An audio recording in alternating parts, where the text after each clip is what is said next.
Super Dave here with another review.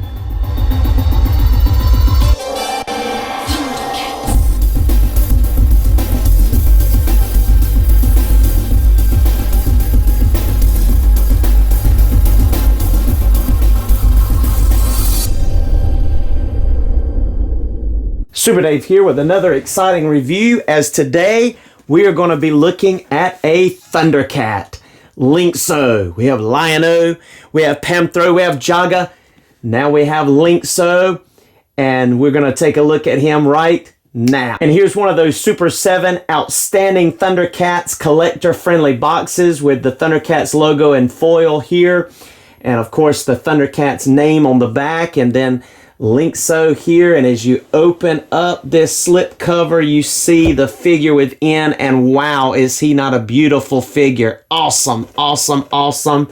And then you have some artwork on the back, really nice looking. And there is that file card or that bio. If you'd like to pause and read that now, you can. But let's go ahead and break open our Lynx-o and join the rest of the gang back here and see what he's all about. And here we are in Cat's lair looking at Lynx-o.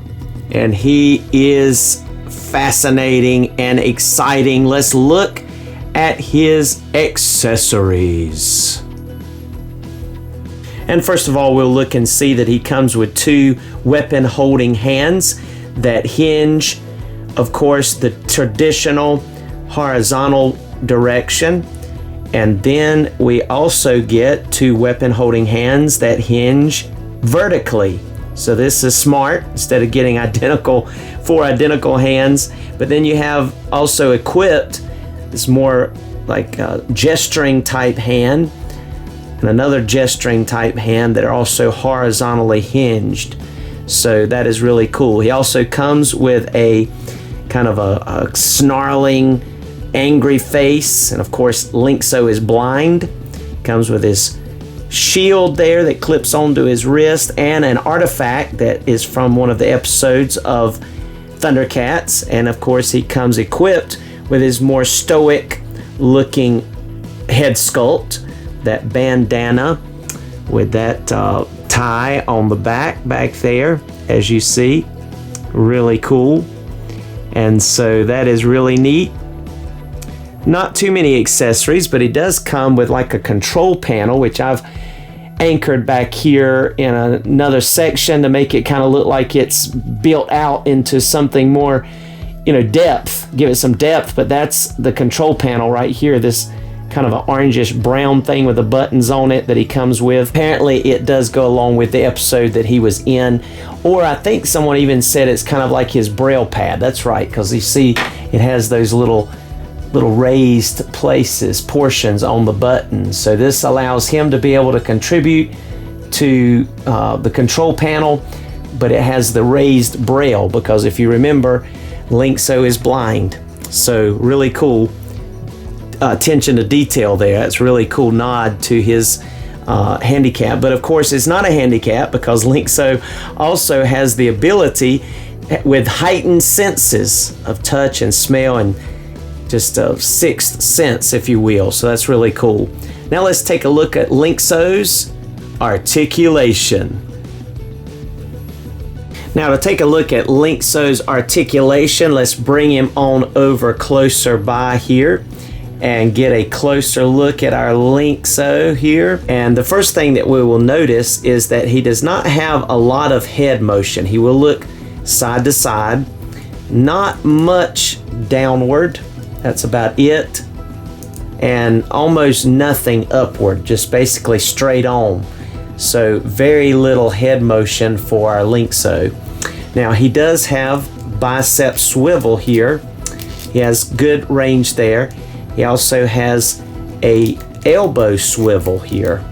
And he has that pinless technology, which is really nice.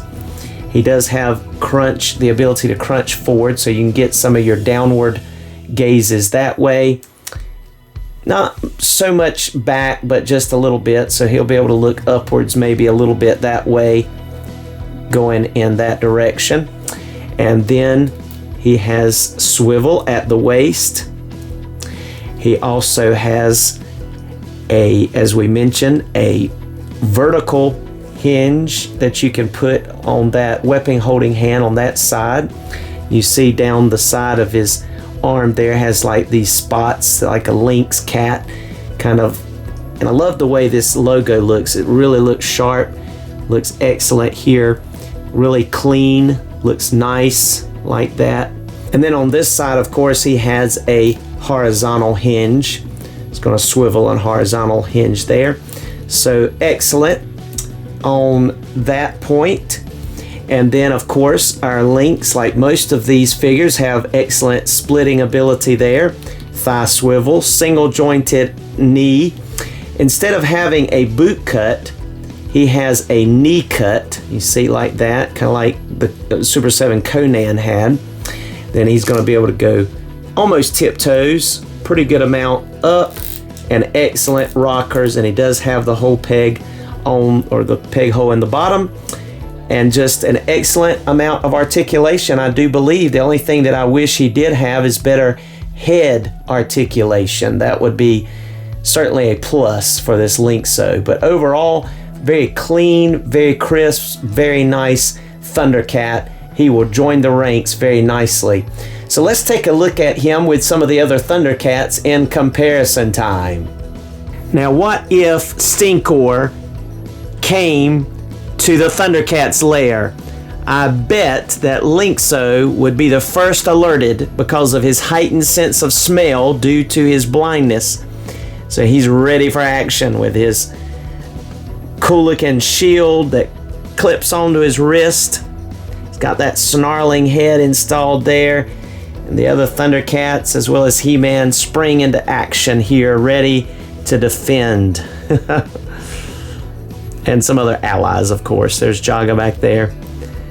Really cool. So you see how they measure up. And there they are side by side, and you can tell that Lynx-o is a little bit shorter than Panthro and Lion-o by just a little bit, just a tad. But also notice that Panthro and Lion-o both have the pins, whereas Lynx-o is pinless. And here's our Lynx-o next to the Super 7's Master of the Universe Filmation style He-Man, as well as Jaga here. And you can tell again there that our Lynx-o is a little bit shorter, and that's meant to be there in scale because Lynx-o in the cartoon was a little bit shorter, it appeared, than the others. So that's fine, but he is a tad shorter than the other Thundercats, and of course in this case here, He-Man. And here's Lynx-o next to a Master of the Universe Revelation through the Masterverse line with a Hordak MX head sculpt, custom head. And there is our Teela in the Andrea type garb there, the kind of the gas mask with the robe kind of look. So you can see that they definitely are a lot taller than Lynx-o. And here's our Lynx-o next to a Marvel Legends action figure, just in case you wanted to pair up some of these to add some villains, some of these more obscure Marvel Legends figures that you could use as villains in your Thundercats universe.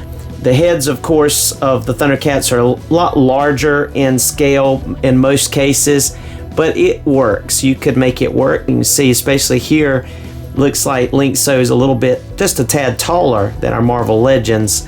He's not standing up all the way, but a tad taller, but really cool. And last but not least, here is our Lynx-o next to a Storm Collectibles, Shao Kahn there, as well as a NECA Gargoyle. There's Goliath. So cool. So you see, you know, they of course tower over him, but of course you could still use these, I believe, in your multiverse if you'd like to. Really cool. Well, thank you so much for joining us. Please like, comment if you've enjoyed this, and subscribe if you haven't, and come back for some more Thundercats soon. Just got King Grayskull as well. Can't wait to review him, but come on back and we'll be doing some more reviews. Be blessed.